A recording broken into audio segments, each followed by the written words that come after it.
भजन करू नये, स्त्रियांनी प्रवचन करू नये. अहो पण मी म्हणते का करू नये? आम्हा स्त्रियांना जर कीर्तन भजन प्रवचन करण्याचा अधिकार नसता तर महाराज म्हणालेच नसते, यारे यारे लहान थोर याती भलत्या नारी नर करावा विचार न लगे चिंता कवनाशी. प्रत्येकाला कीर्तन भजन प्रवचन करण्याचा अधिकार आहे.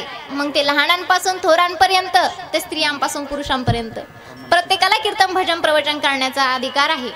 मग स्त्रियांचंच बघायचं झालं तर या वारकरी संप्रदायामध्ये स्त्रियांना अनन्यसाधारण महत्व आहे. मग आपल्याला उदाहरणच पाहायचं झालं तर आपण जनाबाईंचं बघा, मीराबाईंचं बघा, राधाराणींचं बघा, मदाला सारणींचं बघा, अशा 51 स्त्रिया या वारकरी संप्रदायामध्ये होऊन गेल्या की त्यांनी या वारकरी संप्रदायाला एक सुंदर उपदेश केला, एक चांगला मार्ग दाखवला. आपण जनाबाईंचं उदाहरण बघू. बघा, 14 माणसांचं धुणं भांड्याचं काम करणाऱ्या जनाबाई. किती? 14 माणसांचं धुणं भांड्याचं काम करणाऱ्या जनाबाई.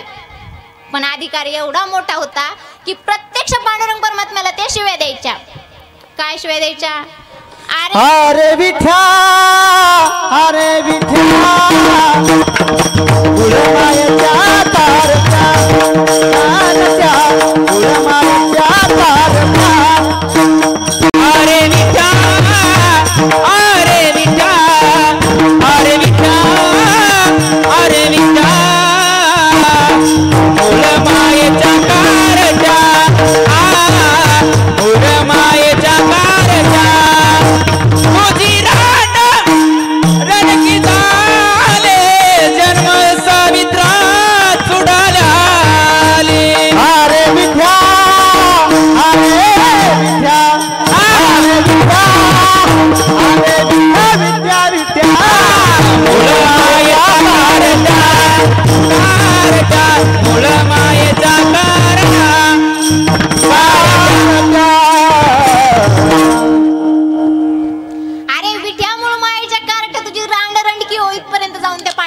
शिव्या देतात.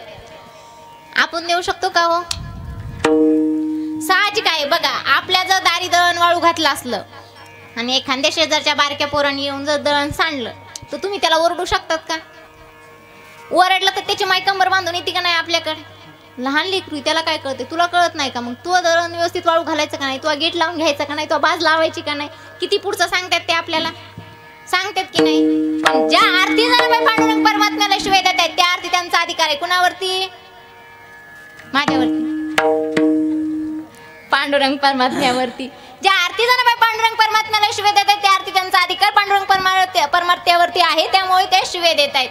एका ठिकाणी तर जनाबाई म्हणतात, धरीला पंढरीचा तोरा, धरीला पंढरीचा तोरा, हरी धरीला पंढरीचा तोरा, धरीला पंढरीचा तोरा.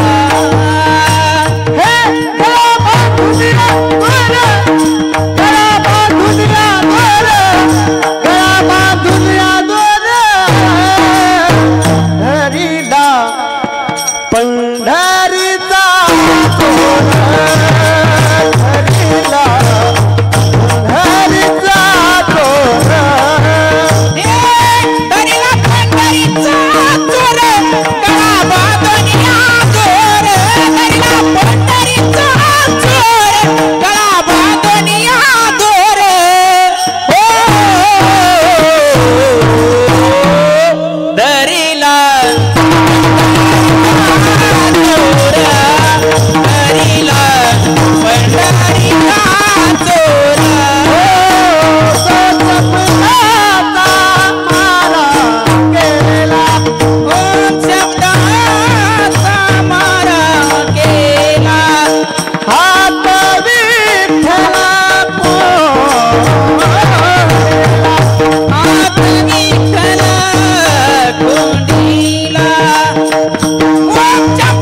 पंढरीचा चोर गळा बांधून या दोर. प्रत्यक्ष पांडुरंग परमात्म्याच्या गळ्यामध्ये दोरी बांधायच्या आणि त्यांना ओढून आणायच्या आणि काय करायच्या तर हृदय बंदी खाना केला. आता विठ्ठल कोंडियेला पांडुरंग परमात्म्याला ते शिव्या द्यायच्या. एका ठिकाणी तर महाराज सांगतात काही कबीरदास महाराज उत्तर प्रदेशवरून जनाबाईंना भेटण्याकरिता आले आणि भेटण्याकरिता आल्याच्या नंतर ते गावामध्ये आल्याच्या नंतर विचारतात जनाबाईंचं घर कुठे आहे हो. आता आपण काही जण खेडेगावातलेही असतात, गावाकडे कुणाला असं पूर्ण नावाने बोलतात का हो जनाबाई असल्यावर जनाबाईच म्हणत असतील का त्यांना म्हणत होते जनी. तर त्या व्यक्तीला कळलंच नाही मुळात की त्याला कोण पाहिजे म्हणून कबीरदास महाराजांना. तर ते म्हणते तुम्हाला नेमकं जनी पाहिजे का. तेव्हा कबीरदास महाराज म्हणाले हो जनीचं घर कुठे आहे. तेव्हा कबीरदास महाराजांना त्या व्यक्तीने सांगितलं इकडे जा म्हणे, इकडे कबीरदास महाराजांचं घर आहे. कबीरदास महाराज आपले त्या रस्त्याने जात असतात. गेल्याच्या नंतर थोड्या समोर गेल्याच्या नंतर दोन बाया एकमेकींमध्ये भांडत होत्या. त्या भांडत असताना कबीरदास महाराजांनी त्यांना थोडंसं नजर अंदाजच केलं म्हणे जाऊ दे बाळांचं भांडण आपण कशाला लक्ष द्यायचं. आणि तिकून समोरून एक व्यक्ती येत होता, त्याला विचारलं का हो जनीचं घर कुठे आहे. तेव्हा त्या व्यक्तीने सांगितलं ही म्हणे जी भांडत आहे ना त्याच्यातलीच एक जण जणी आहे. तेव्हा कबीरदास महाराजांनी तर डोक्याला हात लावला, अरे बाबा ज्या बाईला भेटण्याकरिता मी उत्तर प्रदेशवरून इथपर्यंत आलोय ती बाई ते भांडते शिव्या देते ही कसली संत असणार म्हटले. पण परत विचार केला आता इतक्या दूरवरून तर इथपर्यंत आलोय तर चला आता दर्शन घेऊनच जाऊ. म्हणून कबीरदास महाराज जनाबाईंना आवाज देतात जनाबाई. जनाबाई मागे वळून पाहतात कोण तुम्ही. तेव्हा कबीरदास महाराज म्हणतात की माझं नाव कबीरदास आहे आणि मी उत्तर प्रदेशवरून आलो आहे. काय नाही तुमची खूप ख्याती ऐकली होती, तुमचं खूप नाव ऐकलं होतं, म्हणलं तुमचं दर्शन घ्यावं तुम्हाला भेटून जावं म्हणून आलोय. आणि पाहतो तर काय ते तुम्ही भांडताय शिवे देताय, तुम्ही कसले संत असणार म्हटले. तेव्हा कबीर जनाबाई म्हणतात अहो बघा ना या बाईने माझ्या गौऱ्या चोरल्यात. ती बाई म्हणते मी नाही चोरल्या जनीच्या गौऱ्या, जनीनेच माझ्या गौऱ्या चोरल्यात. आणि परत त्यांचं चालू होतं बाई असले की बघा दोन बायाचे भांडणं असू द्या चूक कोणाची असू द्या इनी एक शब्द बोलला की दुसरीने दुसरा शब्द टाकावाच लागतो. जसं आता हे जुगलबंदीमध्ये यांनी जे म्हणलं त्यांना त्यांच्या दुसऱ्या साईडला त्यांना त्यांच्या वरती म्हणावंच लागत असते. जुगलबंदी म्हणले आपला एक एक्स्ट्राचा गुण दाखवा लागत असते. तसं बायाच्या जुगलबंदीमध्ये पण काय होते आपण एक शब्द बोलला की बाई तिच्या पुढच्या बोलती म्हणजे बोलती का नाही. आपल्याला भांडणाचं व्यवस्थित माहिती आपण महिला मंडळी विठाला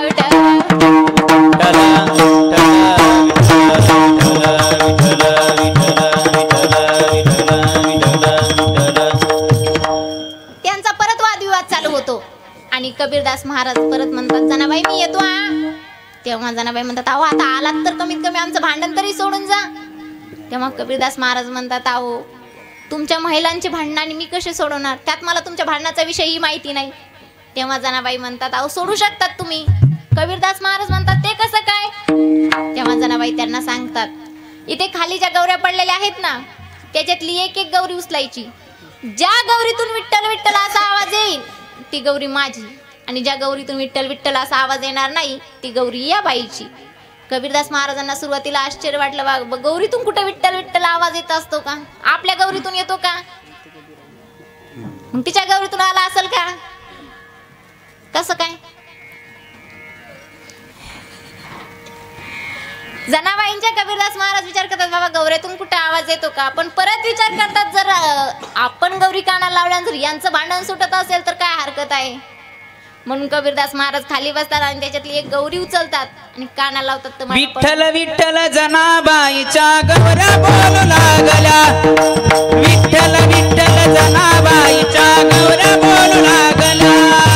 विठ्ठल विठ्ठल जनाबाईच्या गौऱ्या बोलू लागल्या. विठ्ठल विठ्ठल जनाबाईच्या गौऱ्या बोलू लागल्या. संत कबीर नामदेवाच्या मान डोलू लागल्या. संत कबीर नामदेवाच्या मान डोलू लागल्या. विठ्ठल विठ्ठल जनाबाईच्या गौऱ्या बोलू लागल्या.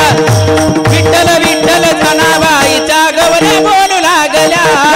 संत कबीर नामदेवाच्या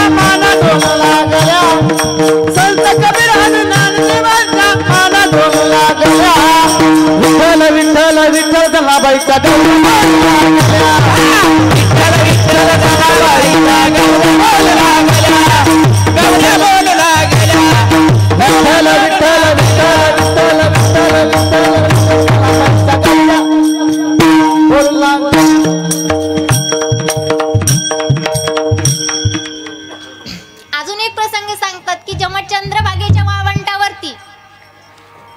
चंद्रभागेच्या वाळवंटावरती सर्व संत मंडळी जमायची ना, तेव्हा चाल कुणी म्हणायची, कीर्तन कुणी करायचं, भजन कुणी करायचं, कीर्तन कुणी करायचं, प्रवचन कुणी करायचं, हे सर्व जे अधिकार होते ते जनाबाईंचे होते. मग महाराज म्हणायचे, जनाबाई आज चाल कुणी म्हणायची? तेव्हा जनाबाई सांगायच्या, जनी म्हणे ज्ञानदेवा बोला अभंग विठ्ठल. बरं अभंग बोलायला लागायचे, एवढं मोठं सामर्थ्य जनाबाईंचं होतं.